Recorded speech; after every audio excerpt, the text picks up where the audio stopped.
Hello दोस्तों, कैसे हो आप सभी लोग। आई होप आप सभी लोग खैरियत से होंगे। दोस्तों मैं खेताराम एक बार टैक्स समुद्र में एक बार फिर से आप सभी लोगों का हार्दिक स्वागत करता हूं। दोस्तों आज हमारा एचटीएमएल ट्यूटोरियल का क्लास 4 है।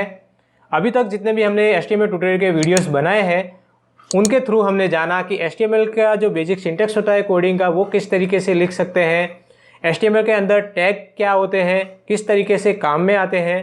इसके अलावा हमने ये भी जाना कि वॉइड टैग क्या होते हैं और उनका वर्क क्या है।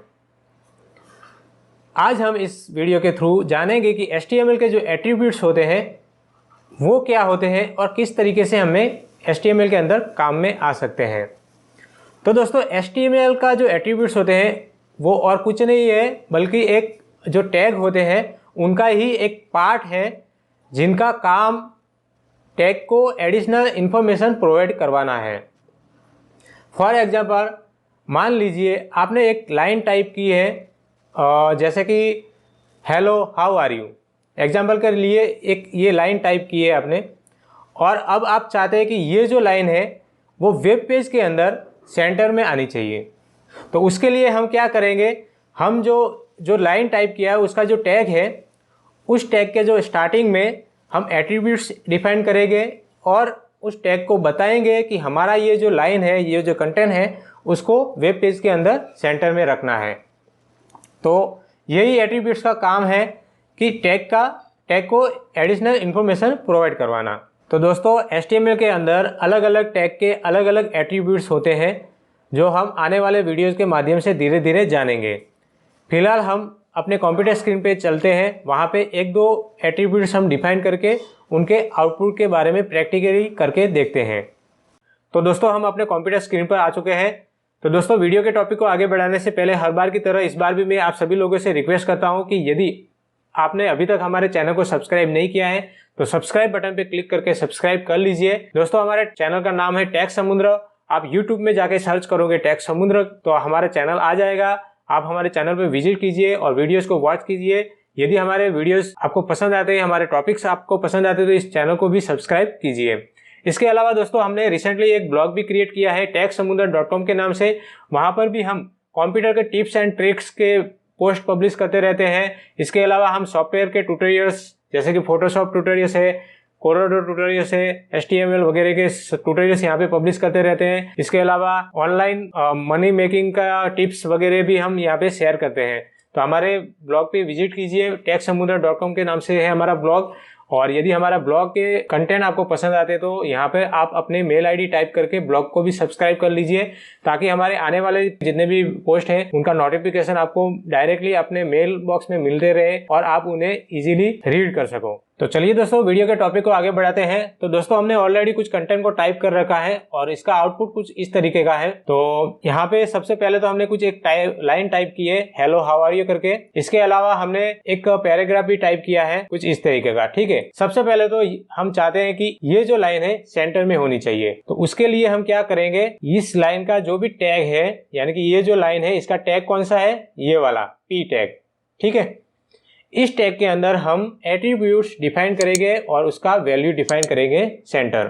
तो टेक्स्ट को सेंटर में लाना हो तो उसका एक एट्रीब्यूट है अलाइन। अलाइन एट्रीब्यूट्स के टोटल 4 प्रॉपर्टीज है यानी कि वैल्यूज है लेफ्ट, राइट, सेंटर और जस्टिफाई। ठीक है, तो ये चारों वैल्यू के थ्रू हम जो भी वैल्यू हम टाइप करेंगे उस हिसाब से उस पर इफेक्ट आएगा। तो यहाँ पे सबसे पहले हम एट्रीब्यूट्स टाइप कर लेते हैं अलाइन और इसका वैल्यू हमें क्या चाहिए, यहाँ पे सेंटर में चाहिए। तो यहाँ पे इसका वैल्यू देंगे हम सेंटर।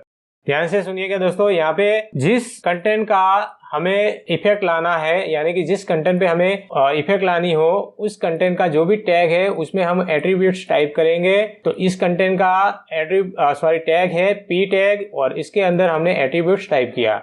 इसका एट्रीब्यूट कौन सा है, अलाइन, और इसका वैल्यू कौन सा है, सेंटर। एट्रीब्यूट्स का वैल्यू डिफाइन करने के लिए हमेशा इक्वल टू एट्रीब्यूट्स के बाद आएगा, उसके बाद डबल कोट आएगा और उस डबल कोट के अंदर वैल्यू आएगी।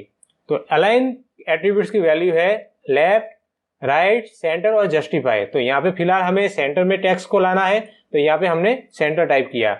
अब हम दोस्तों इसे सेव कर लेते हैं Ctrl+S के थ्रू और इस पेज को यहाँ से रिफ्रेश करके देखते हैं कि इसका आउटपुट किस तरीके का आता है। तो दोस्तों जैसे ही हमने पेज को रिफ्रेश किया तो हमारा जो ये लाइन था, ये जो टेक्स्ट था वो लेफ्ट साइड से हट के यहाँ पे सेंटर में आ गया। अब दोस्तों यहाँ पे मैंने एक पैराग्राफ टाइप किया है, उस पैराग्राफ का जो विड्थ आप देखोगे तो पूरे पेज के अंदर कवर हो रहा है। हम चाहते हैं कि इसका विड्थ 50% होना चाहिए, यानी कि ये जो पैराग्राफ है कुछ यहाँ तक ही 50% तक का ही स्पेस कवर करे, बाकी का 50% ब्लैंक होना चाहिए। तो उसके लिए हम क्या करेंगे, इस पैराग्राफ का विड्थ डिफाइन करेंगे। तो उसके लिए क्या करना होगा, हमें सबसे पहले तो कोडिंग के अंदर जाके जो कंटेंट है जिसका विड्थ हमें डिफाइन करना है उस कंटेंट को फाइंड करना है। फाइंड करने के बाद उसका टैग फाइंड करना है, यानी कि इसका टैग कौन सा है, ये वाला टैग है p। इसके अंदर हमें एट्रीब्यूट और उसकी वैल्यू डिफाइन करनी है। तो इसका एट्रीब्यूट हमें विड्थ डिफाइन करनी है, तो इसका एट्रीब्यूट हम टाइप करेंगे स्टाइल, STYLE स्टाइल। ठीक है, स्टाइल एट्रीब्यूट हो गया p टैग का। अब हम इसके अंदर विड्थ डिफाइन करेंगे, यानी कि इसके वैल्यू डिफाइन करेंगे। इसकी वैल्यू है विड्थ, कितना रखना है हमें, इसका विड्थ 50%। तो यहाँ पे हमने दे दिया 50%। एट्रीब्यूट डिफाइन किया स्टाइल, उसका वैल्यू भी हमने दे दिया विड्थ कितना, 50%। ठीक है, इसको सेव कर लेते हैं और इसको यहाँ से रिफ्रेश कर लेते हैं। तो दोस्तों जैसे ही हमने 50% असाइन करने के बाद जैसे ही हमने पेज को रिफ्रेश किया तो हमारा जो पैराग्राफ था वो 50% की विड्थ के अंदर सेट हो गया। ठीक है, अब दोस्तों यहाँ पे एक दूसरी बात भी आप नोट करोगे तो यहाँ पे राइट साइड के अंदर जो पैराग्राफ का जो टेक्स्ट है वो एक सीक्वेंस में नहीं है, मतलब एक लाइन में नहीं है। ये देखो, ये टेक्स्ट यहाँ पे अंदर की साइड है तो ये एंड वाला यहाँ पे बाहर आ गया, फिर ये ऑप अंदर चला गया, पार्ट्स यहाँ पे बाहर आ गया, HTML अंदर चला गया। तो ये एक लाइन में नहीं है। तो हमें यदि इसी पैराग्राफ को एक लाइन में चाहिए तो उसके लिए हमें क्या करना होगा, पैराग्राफ का जस्टिफाई करना होगा। तो यहाँ पे हम दोबारा एट्रीब्यूट असाइन करेंगे इसी टैग के अंदर अलाइन, और उसका जैसे कि हमने ऑलरेडी जाना कि अलाइन एट्रीब्यूट की प्रॉपर्टी है लेफ्ट, राइट, सेंटर और जस्टिफाई। तो यहाँ पे हमने जस्टिफाई असाइन करना है। ठीक है, और इसको सेव कर देना है और यहाँ पे हम रिफ्रेश करेंगे। तो जैसे ही हमने इस पेज को रिफ्रेश किया तो ये जो पैराग्राफ का जो एंडिंग वाला पार्ट था राइट साइड के अंदर, उनके सारे कंटेंट एक लाइन के अंदर आ गए। तो दोस्तों ये कुछ एट्रीब्यूट्स के एग्जांपल थे जिसके थ्रू हमने उसके आउटपुट के बारे में भी हमने थोड़ा बहुत जान लिया। आने वाले वीडियोस के अंदर और भी हम एट्रीब्यूट्स के बारे में जानते रहेंगे। आज के लिए सिर्फ इतना ही। इसी के साथ इस वीडियो को यहीं पे समाप्त करता हूँ। नए वीडियो में मिलेंगे एक नए टॉपिक के साथ। तब तक के लिए दोस्तों खुश रहे। जय हिंद, जय भारत।